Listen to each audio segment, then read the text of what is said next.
Please be seated.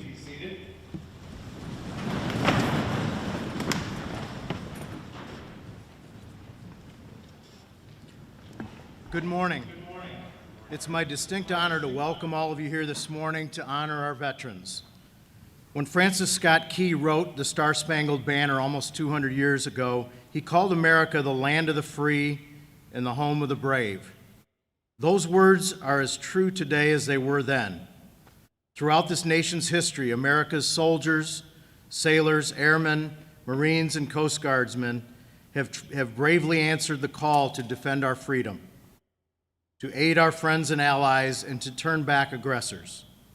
We can never fully repay our debt of gratitude to the American service members who died in battle or those who were wounded. We can, however, recognize and thank the millions of veterans still living today. These words are inscribed on the Korean War Memorial in Washington, D.C.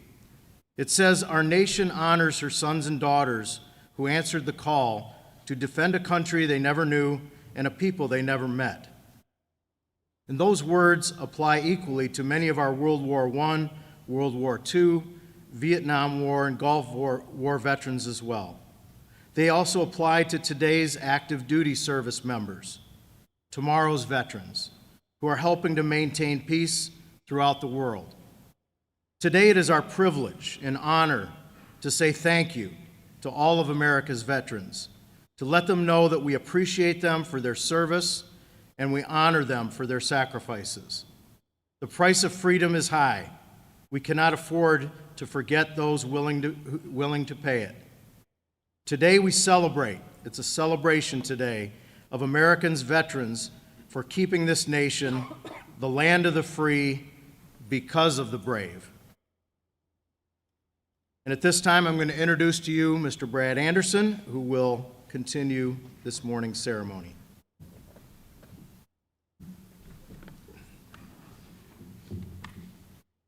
Thank you, Steve. Thank you, student body. We're happy to welcome back our local veterans and thank the McDonald Osmer American Legion Post 451, especially Commander Clay West and Adjutant John Friedley, for helping us organize today's event. Today, we meet on the 103rd anniversary of the World War I armistice on November 11th, 1918 at 11 a.m. in the morning. When the field and machine guns fell silent, veterans returned home, and those that gave the ultimate sacrifice were mourned. Today, our speakers, students, veterans, current service members, and our choir will honor those that live and have lived in our community who gave so much to our country, from the war against terror all the way back to the Civil War. At this time, I would like to introduce the McDonald Osmer American Legion Post 451 of Ada Cascade, who will be presenting our colors. Please rise, and we ask that you silently witness the presentation of our flags.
Thank you, gentlemen. The Pledge of Allegiance will be led by McDonald Osmer Post 451 Commander Clay West. Clay served in Operation Iraqi Freedom in 2007 and Operation Enduring Freedom in Afghanistan in 2008. He is now the Assistant United States Attorney here in Grand Rapids and is the commander of the American Legion Post 451.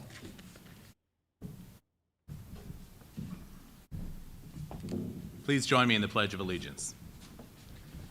I pledge allegiance to the flag of the United States of America and to the republic for which it stands, one nation, under God, indivisible, with liberty and justice for all.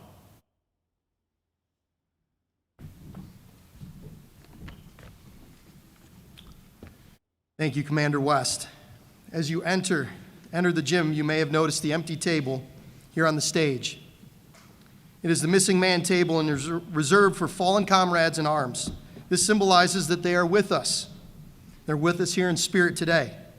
We should never forget the brave men and women who answered our nation's call to serve and serve the cause of freedom in a special way. We are forever mindful that the sweetness of enduring peace has always been tainted with bitterness of personal sacrifice.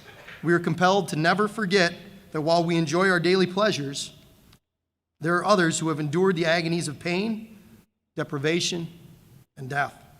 I would like to explain the meaning of the items briefly on the special table on the side of the stage. The tablecloth is round to show our everlasting concern. The cloth is white, symbolizing the purity of their motives when answering the call to serve. The single red rose reminds us of the lives these Americans and their loved ones and friends who keep the faith while seeking answers. The yellow ribbon symbolizes our continued uncertainty, hope for their return, and determination to account for them. The slice of lemon reminds us of their bitter fate, captured and missing in a foreign land. A pinch of salt symbolizes the tears of our missing and their families who long for answers decades after uncertainty.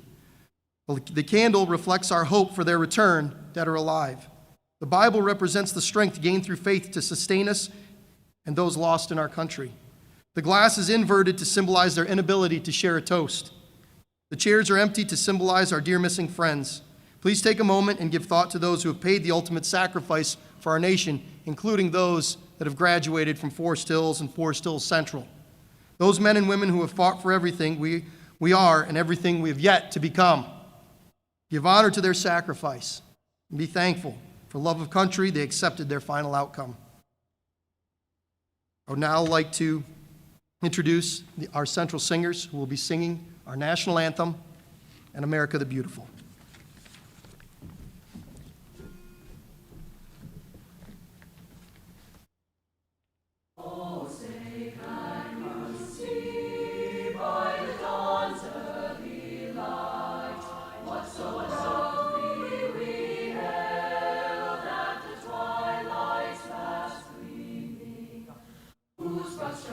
And bright stars through the perilous fight.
Thank you, Central Singers. I would now like to introduce our co-coordinator for this ceremony, Mr. Steve LeBenz.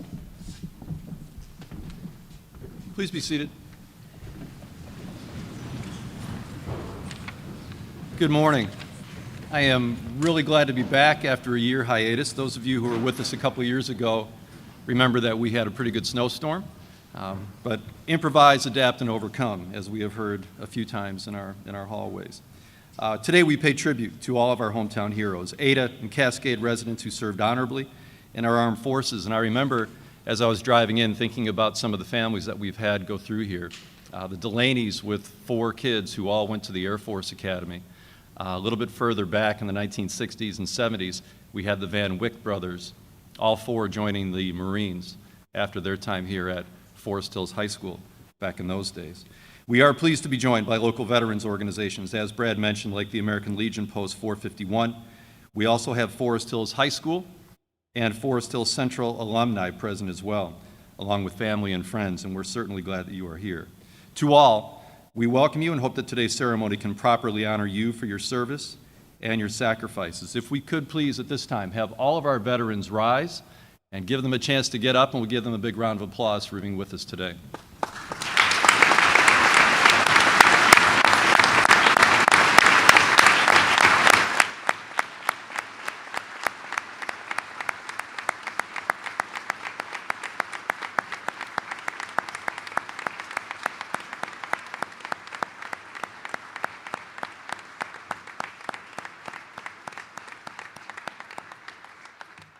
Thank you.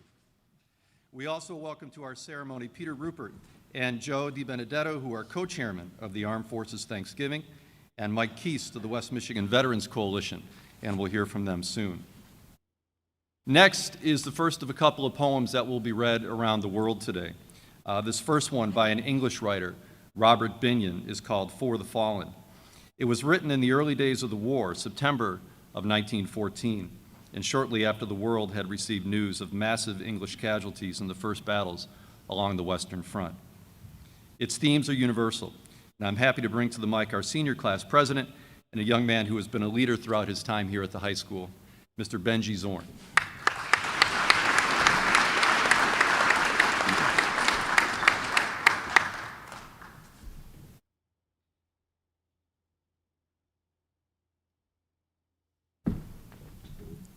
For the fallen.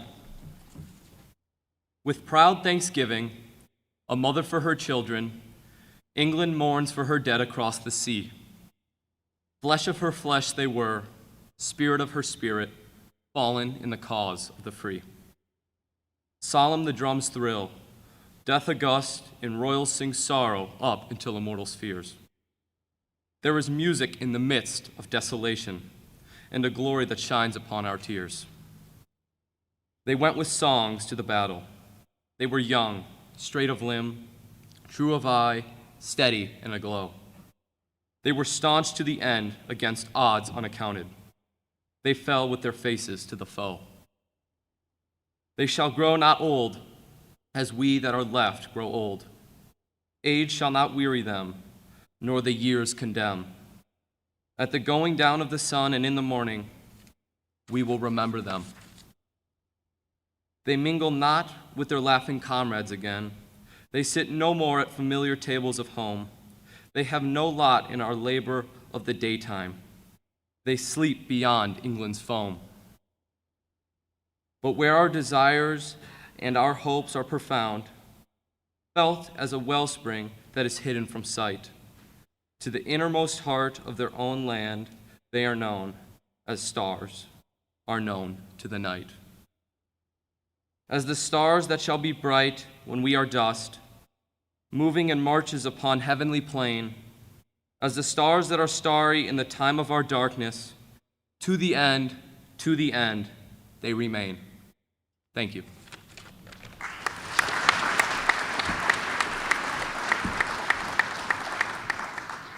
Thank you, Benji. Thank you, Mrs. Anderson. It is now my honor to introduce a senior and a leader at our high school, Ms. Grace Hudkins, who will present us with In Flanders Fields by John McCrae.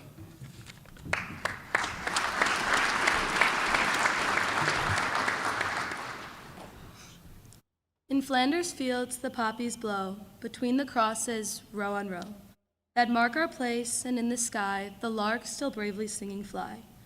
Scarce heard amid the guns below, we are the dead. Short days ago we lived, felt dawn, saw sunset glow. Loved and were loved, and now we lie in Flanders fields. Take up our quarrel with the foe, to you from failing hands we throw. The torch be yours, to hold it high, if ye break faith with us who die. We shall not sleep, though poppies grow in Flanders fields.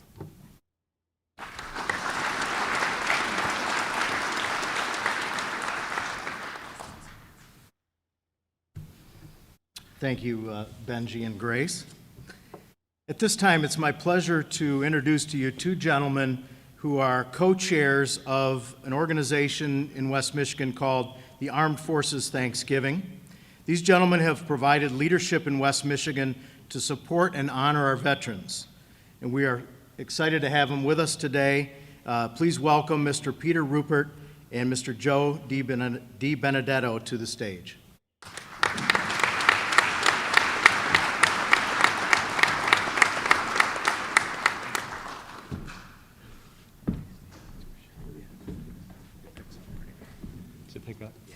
Good morning, everyone, and a special welcome to our veterans. My name is Peter Ruppert, and I am one of the co-chairs, along with Joe DiBenedetto, my partner up here today, of Armed Forces Thanksgiving, as Mr. Passano just mentioned. About 7 years ago, almost, we created Armed Forces Thanksgiving for three main reasons. One, because we didn't feel in West Michigan we do a good enough job of celebrating and thanking our veterans, both young and old, who have sacrificed so much for us. Two, we wanted to create an educational opportunity that would cascade down into schools for our high school students around West Michigan. And over the last few years, we've had over 50 high schools around West Michigan in attendance at our Armed Forces Thanksgiving event in May. And many of those, like you all, have gone back to their campuses to create an event like this, so that all high schoolers can be part of celebrating and understanding the sacrifices of our military veterans and active members. And finally, along the way, we hope to raise some money to be able to donate to causes that support West Michigan veterans and help them as they struggle and return from active duty and oftentimes need a little help financially in many different ways. And we've partnered with the West Michigan Veterans Coalition. So we're excited to be here today because we think Forest Hill Central has been an icon of the way to do it, of the way to hold events like this, to think about our veterans, to celebrate them on an annual basis through what your event here is today, and I'm excited to be a part of it. We're here just really to celebrate you all and to provide a slight reward for the many great things you do to celebrate our veterans here in West Michigan. So we're going to present two checks. The first is our Thanksgiving in Action Award, which a few years ago we started to give to one high school in West Michigan that has done a commendable job of taking this idea of celebrating and thanking our veterans back to their individual campuses for Veterans Day every year. And clearly what you all are doing here with your event today, as well as the memorial wall out in your front lobby, is just outstanding. So it's our honor to present to the student body here and to Principal Passano and the administrative team this check for $1,000 to continue to help you all celebrate veterans throughout West Michigan. And we thank you all today for all you've done and wish you the best of luck. So congratulations to the Forest Hill Central High School admin and student body. Thank you.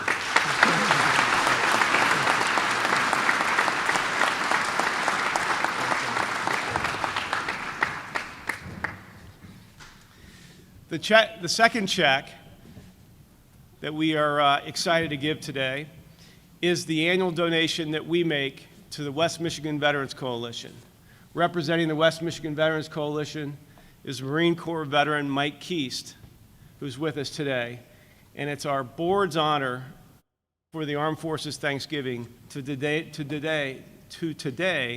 donate a check for $38,000 to support the West Michigan Veterans Coalition and the many ways they help our veterans throughout the area. So, Mike, it's our pleasure to present to you all this check for $38,000.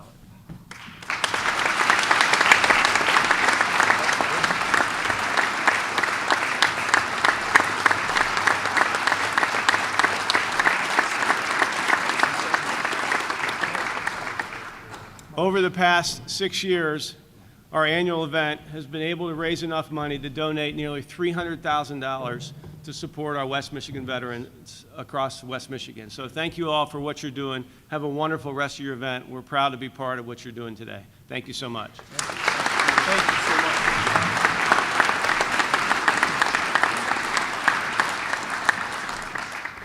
much. Our keynote message today comes from David Kennedy. David joined the Army Reserve as a chaplain in 1972. He moved to Grand Rapids with his wife and 3 children in 1980 to be a professor at Grand Rapids Theological Seminary, now known as Cornerstone University. David served in Army Reserve units throughout the upper Midwest and mobilized in 2003 for a year of duty throughout the country. He then moved to the Pentagon in 2004 for 7 months to serve on the Joint Staff and retired in 2005. And now, here he is to give us his thoughts on Veterans Day. Please welcome David Kennedy.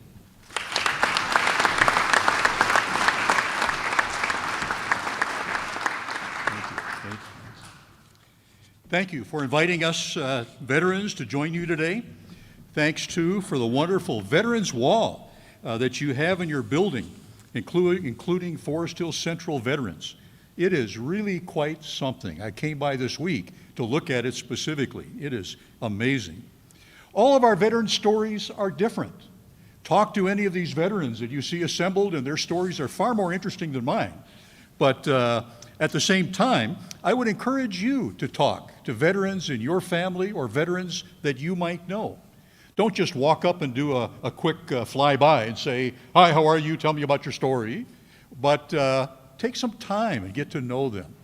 My own father served in World War II, but I don't ever remember him talking about it until I joined the Army. And then all of a sudden, he felt free to share. Now, I have to confess, I don't remember me really asking about his service either, so I can't put the blame on him. As I was growing up, my desire was to be either a minister, a pastor, or a teacher. I do recommend following your own interests, whatever they are, your desires and your skills. I've been very fortunate in my life that I've been able to do both. I grew up in the days of the old draft. This was long before the lottery, before the volunteer army. Every year, my draft board would send me a little card, and in it would say, "Are you ready to be drafted, or would you like to go to school?" Every year in high school and college and graduate seminary, I would reply that I'm not really opposed to serving, but I would prefer to finish my schooling, and if I need to serve, I would prefer to go in as a chaplain. Now, in those days, I really didn't know who chaplains were or what they did, but I figured, well, it must be something like being a minister. One day, some years later, I was helping a friend start a church in another town. As I was driving around to get to know the town, I went by a building that was labeled Army Reserve Center. And I thought, I've been saying that all my life. Maybe I should drop in and they can tell me how to become a chaplain or what that's involved. So I parked my car and walked into the building, announced that I might be interested in becoming a chaplain. I just needed somebody to guide me. And they descended on me like I was raw meat. They had openings for chaplains and they'd been looking around for them. I ended up serving there for a couple of years, and it was a very enjoyable and rewarding experience. Usually in my life, I've been able to try anything once, almost once. And I do say almost anything once. When my family and I moved to Grand Rapids in 1980, as you heard, I was delighted to be in teaching. I found that a couple of my students were preparing to be chaplains, and that was like an extra cherry on top of the cake. But when we moved here, I was told there were no reserve chaplain positions available in West Michigan. But I was also told that they'd like me to go to Detroit and interview with a general there who was beating up recruiters, telling them, "I want my chaplain." And so they said, "If you do that for us, maybe we'll be able to find something for me." So I thought, well, scratch their back, maybe they'll scratch my back. And so I drove to Detroit. When I entered the building, I was met by the unit chaplain assistant. Now, in all the services, chaplains, who are officers, have enlisted people who are their assistants. and enlisted assistants really are essential and important for chaplains to do their work. He quickly figured out that even though my name is Kennedy, I was not Roman Catholic. And the general, who was a devout Catholic, wanted his priest. And so he gave me a little bit of a heads up before I went into the interview. In the interview, I made sure the general saw my wedding ring, talked about how my wife and I and our 3 children had just moved to Michigan, and I could see his face fall during the interview. I made plans to leave right away and head back to Grand Rapids, but at the end of the interview, to my surprise, he came over, shook my hand, and said, if I wanted a position, I could have it. I was flabbergasted. So I took it. Now, I have to say that bold decisions can be important in life. Bold decisions can also be important in your life. The general's decision that day to try out a young chaplain who was far too junior for the position really changed my life. And it opened the doors for the rest of my chaplain career, another 25 years of service, schooling, promotions, mentoring, ministry to soldiers.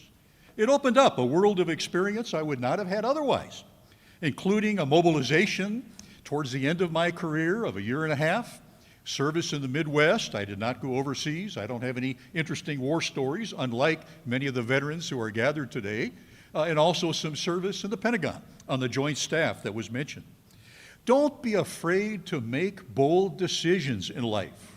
Now, don't make stupid ones, but don't be afraid to try something different. You might really like it.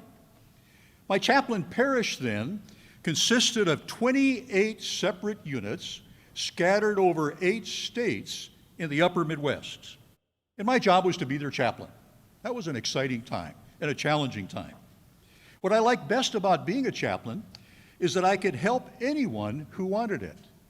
One time I might be sitting down with a general to talk to him, maybe to pray with him, and then the next hour a private might come in needing some help, and I could help that private.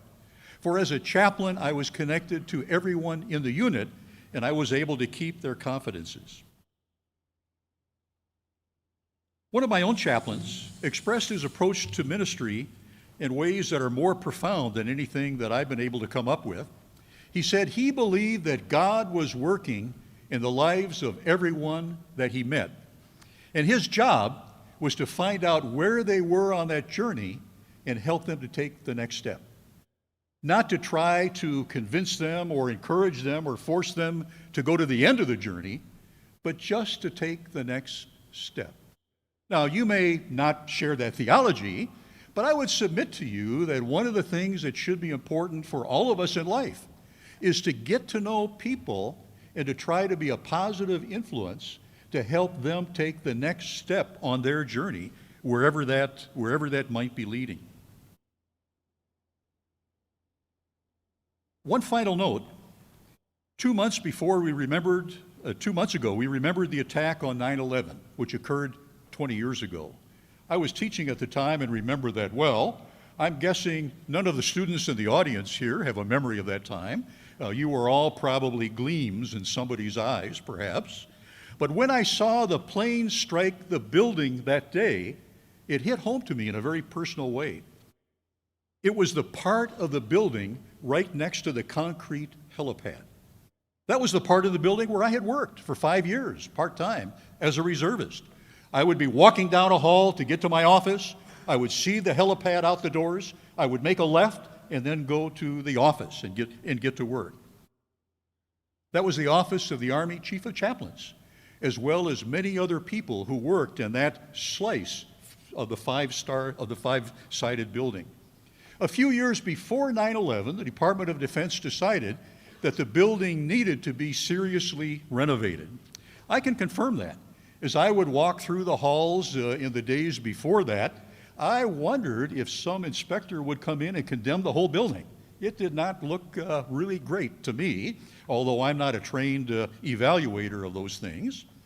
But what happened was the Department of Defense would move out the thousands of people who worked in one slice of the five-sided building, move them to office buildings, Then they were planning to renovate that 1/5 slice, and then when they finished that, they would move people in from the next slice. They would move over there, that would empty out that section, they would renovate that, and over a period of a number of years, they would be able to go around the entire building. On 9/11, when that plane hit the Pentagon, it hit the strongest and only rebuilt section of that entire building. Workers there, in fact, were only beginning to move back into their offices. Many offices, as a result of that, were empty, right where the airplane hit.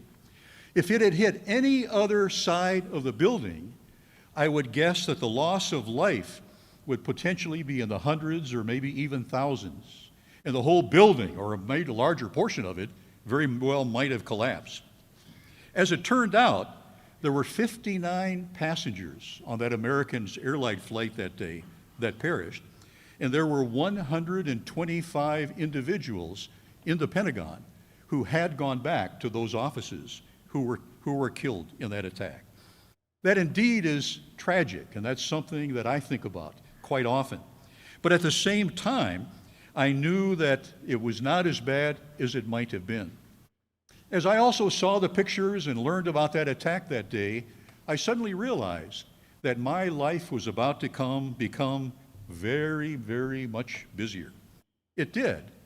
But in that event, I was also given opportunities to serve in ways that were productive and beneficial, challenging, and yet very rewarding.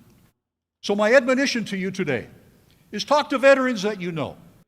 Don't just as a drive-by hit, oh, I need to do this, or thank you for your service, I'm out of here. But try to get to know them and find out what their stories are, for every veteran has a different story. And I'm telling you that most of them all of them are far more interesting than mine. At the same time, follow your own interests and skills. You never know where it will lead you. Mine have led me in ways far more rewarding and enjoyable than I ever could have imagined. At the same time, don't be afraid to make bold decisions. Don't always take the safe road. Don't always take the small road. And also be ready to serve others. Help them. Help them take the next step, whatever that might be in their lives. Be ready also to serve your community, as you have already demonstrated that wonderful example here, and all that you've done for veterans, and I'm sure all that you are doing for others. In the military, it's customary to give coins. And so I have a coin I'd like to give to Mr. Anderson here for your veterans display. That is a 5-sided coin in memory of the Pentagon. It also is a small picture of a huge 5-foot across window that you can see if you have an opportunity to visit the Pentagon and to go into the Visitor Center and the new chapel that is there, right at the point where the plane went in. So I'd like to give this to you in appreciation for inviting me today, and thanks for all that Forest Hills is doing. And if you would shake my hand and take it, I would be honored. Thank you.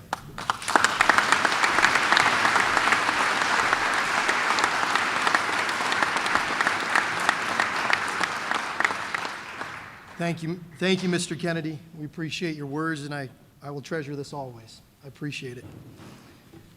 Thank you to the Thanksgiving and Action Coordinators. Thank you, Mike Keese, for coming today, and congratulations. We appreciate all those in attendance, and at this time, if you could please rise as we retire the colors, and we will have closing remarks following.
You may be seated. We thank our honored guests for your attendance today. Forest Hills Central and our community appreciates your service and your commitment to our country, and it's so great to see all of you back here at Forest Hills Central after our year hiatus. Thank you to the American Legion Post 451. It is truly an honor to be involved with you and to develop our relationship with the school, between the school, the student body, and your members. We appreciate our bagpiper, Mr. Tom Bradley, the Central Singers, the FHC custodial staff led by Jeff Tolar, the Armed Forces Thanksgiving Luncheon Committee members, and our student body. We appreciate you. Please remain seated during our closing bagpipe ceremonial tune. Students will then report to second hour classes. Mr. Anderson's second hour and Mr. Lebenz's second hour classes should remain in the gymnasium. Honored guests, you are welcome to stick around and to greet students, friends, or family, or see the Veterans Wall in the main hallway if you haven't already. We appreciate your attendance. Mr. Bradley.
Thank you, Mr. Bradley. This concludes our ceremony. If seniors, juniors can make their way to their second hour classrooms, veterans, we appreciate your attendance. Mr. Anderson and Mr. Lebenz's classes, please stick around to help with the chairs. Thank you. We'll see you next year.